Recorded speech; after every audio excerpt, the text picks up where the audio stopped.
Hi guys, welcome back to our channel. So ఈ వీడియోలో మనం తెలుగు బిగ్ బాస్ సీజన్ 9లో 12వ వారం ఎవరు ఎలిమినేట్ అయ్యారో మాట్లాడుకుందాము. Let's get in to the video. So ఇక తెలుగు బిగ్ బాస్ సీజన్ 9లో 12వ వారం ఎలిమినేట్ అయింది మరెవరో కాదు, అందరూ అనుకున్న విధంగానే దివ్య నిఖితానైతే ఎలిమినేట్ చేయడం అయితే జరిగిందనమాట. సో ఎందుకంటే దివ్య నిఖితకి ఓటింగ్ చాలా తక్కువ పడుతుంది. అండ్ ఎప్పుడు చూసినా, ఏ రోజు చూసినా ఓటింగ్‌లో తనే లిస్ట్‌లో కనపడిందనమాట. సో అందుకే తనన్నయితే ఎలిమినేట్ చేయటం అయితే జరిగింది. షూటింగ్ గూడా ఆల్రెడీ కంప్లీట్ అయిపోయిందనే జెప్పాలి.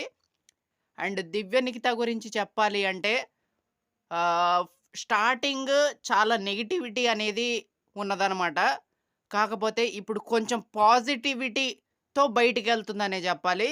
సో, దట్స్ నైస్ థింగ్ అనే జెప్పాలి. ఎందుకంటే తనకి ఒక వారం అవకాశం ఇచ్చారు.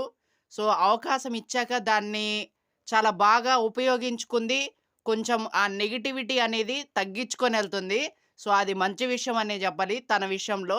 అండ్ మంచి స్ట్రెయిట్ ఫార్వర్డ్‌గా మాట్లాడే కంటెస్టెంట్ అని గూడా జెప్పుకోవచ్చు. So, okay.